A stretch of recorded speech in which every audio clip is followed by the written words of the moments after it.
Welcome back. In tonight's episode, we're venturing into the vast expanse of Russia, where the cold isn't the only thing that can send shivers down your spine. From Moscow's shadowy metro tunnels to the remote villages of Siberia, Russia holds secrets that locals know better than to disturb. So this story takes place in a region where old superstitions die hard, and where ignoring cultural warnings can lead to encounters you'll never forget. What happens when you dismiss the whispered warnings of babushkas? When you venture where even hardened Russians fear to tread? Well, let's just say it's the kind of experience that makes you understand why some rules exist not to control you, but to protect you. Let's dive in. Back in 2018, an American exchange student, we'll call him Marcus, arrived in St. Petersburg for a semester abroad. He wasn't your typical tourist, not interested in the Hermitage or taking selfies at Church of the Savior on spilled blood. Marcus was a history major, obsessed with Soviet-era architecture and the real Russia hidden behind the tourist facade. Now, finding affordable housing in St. Petersburg isn't easy, especially for a student. Marcus had heard about communal cas, those old Soviet communal apartments where multiple families share kitchens and bathrooms. They're relics of a different time when privacy was a luxury few could afford. Most foreigners avoid them, but Marcus? He was thrilled. This was authentic Russian living, he thought, a chance to experience history firsthand. Through a sketchy online forum, he found a room in a communalka near Senaya Square. The rent was suspiciously cheap even for Russian standards, but Marcus didn't question it. He figured the other tenants just needed someone to help with utilities. When Marcus arrived at the building, he understood why the rent was so low. The place was ancient, probably pre-revolutionary, with peeling wallpaper and that distinct smell of cabbage and old wood that seems to permeate every old Russian building. The stairs creaked under his weight and the hallway lights flickered like something out of a horror movie. He was greeted by Vera Mikhailovna, a severe-looking woman in her 70s who served as the unofficial matriarch of the communalka. She showed him around with the efficiency of someone who'd done this many times before: the shared kitchen, the bathroom schedule, the unspoken rules about noise after 10 p.m. "And this," she said, stopping at a door at the end of the hallway, "you must never open." The door was different from the other solder, with orthodox crosses carved into the wood and what looked like salt scattered along the threshold. Marcus noticed the other tenants had hung small icons and protective charms on the walls nearby. "Why?" Marcus asked. "What's in there?" Vera Mikhailovna's face hardened. "Previous tenant's room. We keep it locked, you understand? Never touch this door, never." Marcus nodded, but internally, he was fascinated. What could possibly be so bad about an old room? He figured it was just Russian superstition, the kind of old-world thinking his professors had told him about. For the first few weeks, everything was fine. Marcus settled into the rhythm of communalka life, dodging neighbors in the kitchen, learning when the hot water actually worked, getting used to the thin walls and constant noise. But he couldn't stop thinking about that locked door. Late at night, when the apartment was quiet, he'd sometimes hear things, soft scratching sounds like fingernails on wood. Once, he could have sworn he heard whispering, but when he pressed his ear to his wall, it stopped. The other tenants were friendly enough during the day, but whenever Marcus tried to bring up the locked room, they'd change the subject or suddenly remember somewhere they needed to be. Only Pavel, a drunk who lived in the room next to Marcus, would talk about it, but only after his fifth vodka. "Used to be a girl living there," Pavel slurred one night in the kitchen. "Natasha, pretty thing, worked at the university, but she got mixed up in something. Started bringing home old books. Doing things.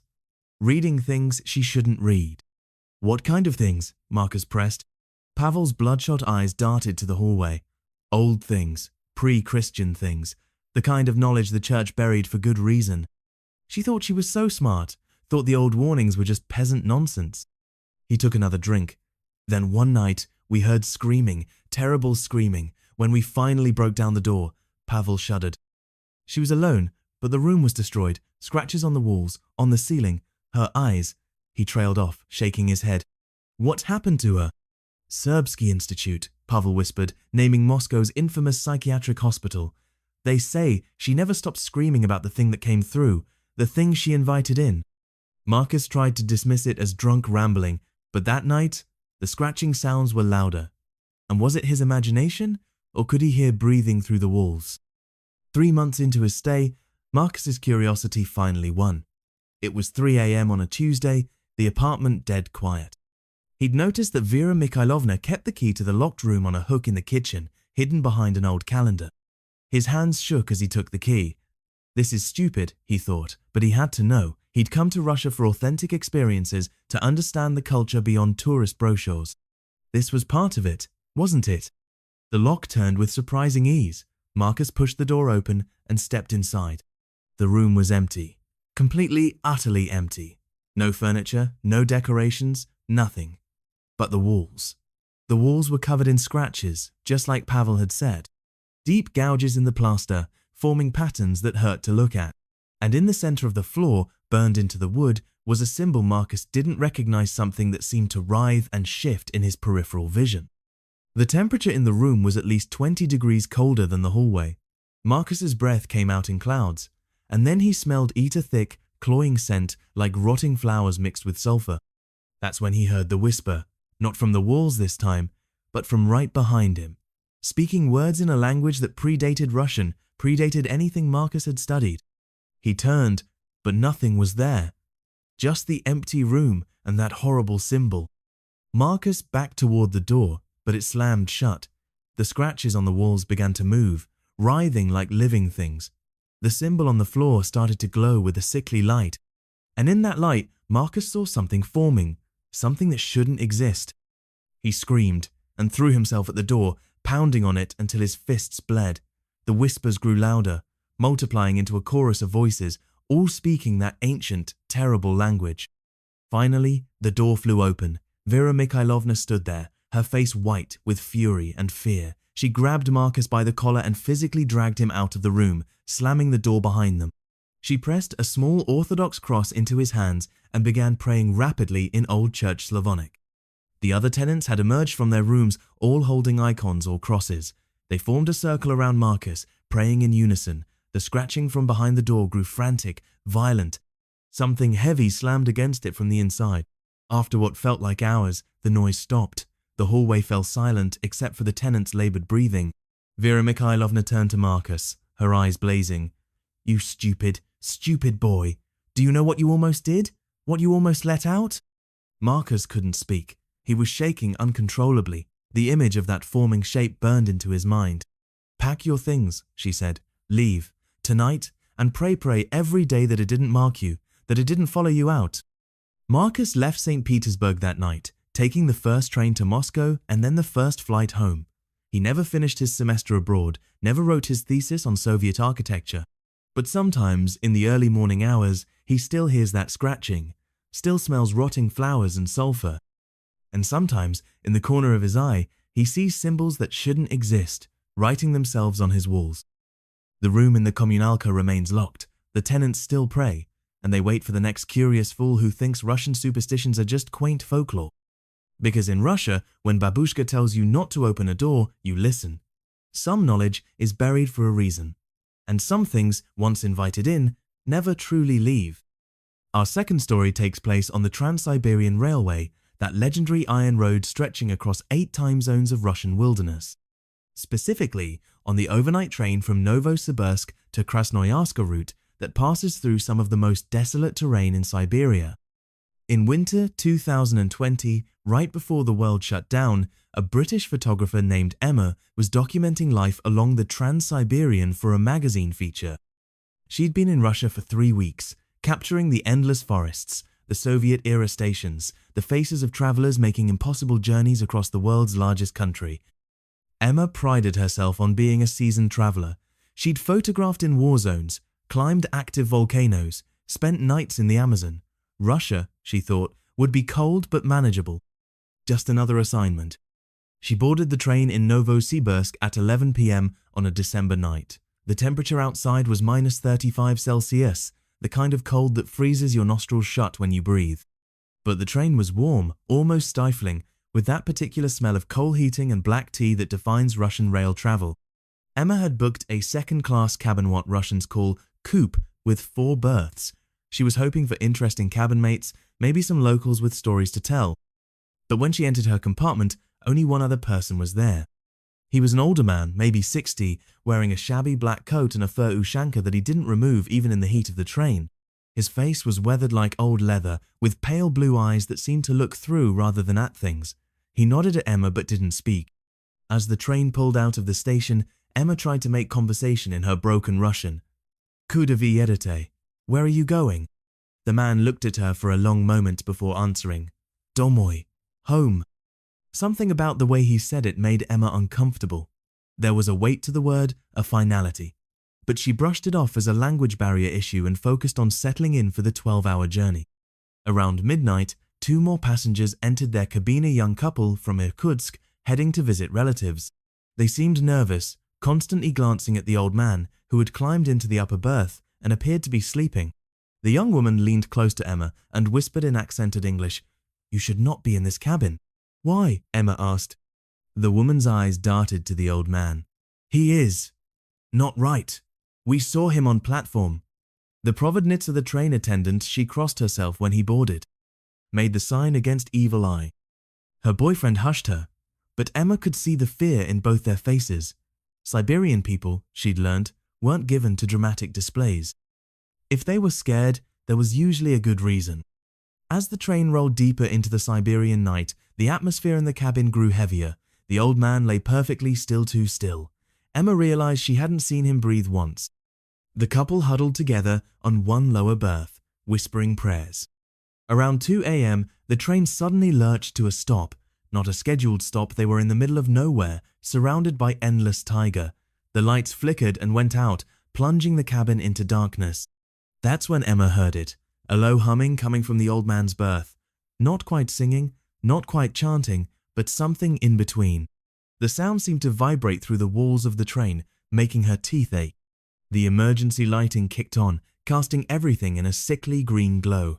Emma looked up and gasped. The old man was sitting up in his berth, but his eyes were rolled back, showing only whites.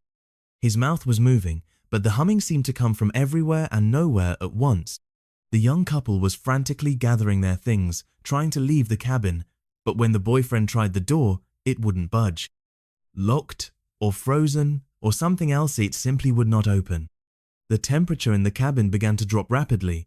Their breath came out in clouds. Frost started forming on the windows from the inside, and still, the old man hummed that terrible, penetrating sound. Emma grabbed her camera, instinctively documenting was what she did, even in crisis. But when she looked through the viewfinder, what she saw made her drop the camera in shock. The old man wasn't alone in his berth. Through the camera lens, she could see them pale, translucent figures crowding around him, reaching through the walls of the train. Their faces were gaunt, their eyes hollow, their mouths open in silent screams, and they were looking directly at her. The young woman started sobbing, pressing Orthodox icons against the door. Her boyfriend was reciting the Lord's Prayer in Russian, his voice shaking. Emma couldn't move, couldn't breathe. The figures in her viewfinder were getting clearer, more solid. Then the old man spoke, his voice layered with harmonics that shouldn't come from a human throat. "They've been waiting so long in the cold, so many lost in these woods. The train passes over their bones every night. But tonight, it stops for them." The frost on the windows began to crack. Through the gaps, Emma could see shapes moving outside in the darkness. Not animals, not wind, something else, pressing against the glass, trying to get in. The humming grew louder, and with it came other sounds, whispers in languages Emma didn't recognize. The crunching of snow that wasn't there, the crack of freezing wood. The emergency lights flickered, and in the moments of darkness, Emma could see those pale figures without her camera now, surrounding all of them, reaching with fingers like icicles. Just when Emma thought the windows would shatter, when those things outside would pour into the cabin, the train's horn blasted 3 times. The engine roared to life, and the train lurched forward with such violence that everyone was thrown to the floor. The moment the train started moving, the humming stopped. The old man collapsed back onto his berth. The frost on the windows began to melt, and the temperature slowly returned to normal. The cabin door clicked open. The young couple fled immediately, not even taking their luggage. Emma wanted to follow, but something made her look back at the old man. He was watching her now with those pale blue eyes, fully conscious and terribly sad. "Every winter," he said in clear English, "I make this journey. To apologize, to remember. I was the engineer, you see, in 1953. The prisoners were being transported to the Gulag. When the train broke down, we were ordered to leave them locked in the cars, -50 that night. 300 souls frozen to death because I followed orders. He closed his eyes. They wait here now. Wait for the train that left them. Every winter, I ride this route. The train stops for them, always in the same place. They come to the windows, looking for warmth that never comes, and I bear witness. It's my penance. Emma grabbed her things and stumbled out of the cabin. She spent the rest of the journey standing in the corridor, shivering despite the heat. When they finally reached Krasnoyarsk, she watched the old man disembark and disappear into the pre-dawn darkness. She never published those photos. Some she deleted immediately. Others she keeps locked away, evidence of a night that shouldn't have been possible. But one image haunts her, a self-portrait she doesn't remember taking, her own face in the window's reflection. And behind her, filling the frame, hundreds of pale faces pressed against the glass, their frozen breath spelling out words in Russian, "We're still so cold." Emma left Russia the next day and hasn't returned, but she's researched that stretch of track. In 1953, a prison transport did freeze on those rails. 317 people died. The records say it was mechanical failure. The records say the engineer was executed for negligence. The records don't mention that every winter, on the coldest nights, the overnight train from Novosibirsk still makes an unscheduled stop. The locals know to book different trains, different routes. They know that some guilt runs deeper than death, and some cold never truly thaws. Because in Siberia, the past doesn't stay buried under snow. It waits, it watches, and sometimes it hitches a ride. These stories from Russia remind us that some warnings transcend language barriers. When a babushka tells you not to open a door, when train conductors cross themselves at certain passengers, when locals avoid specific routes on winter nights, these aren't quaint superstitions. They're survival mechanisms, passed down through generations who learned the hard way that Russia's vast spaces hold more than just cold and emptiness. In a land where history's darkest chapters played out across frozen wastes, where ancient beliefs never quite died under Soviet materialism, where the border between the living and the dead grows thin in the long polar nights, respecting local warnings isn't just polite, it's essential. Because in Russia, curiosity might not kill you. But what curiosity awakens? That's another story entirely. Remember, when you travel to places where the old ways still whisper through modern life, listen to those whispers. They're trying to keep you safe from things that have been waiting far longer than you've been alive. Some doors should stay locked. Some trains shouldn't stop. And some stories, they're warnings dressed up as folklore. Until next time, stay curious, but more importantly, stay cautious.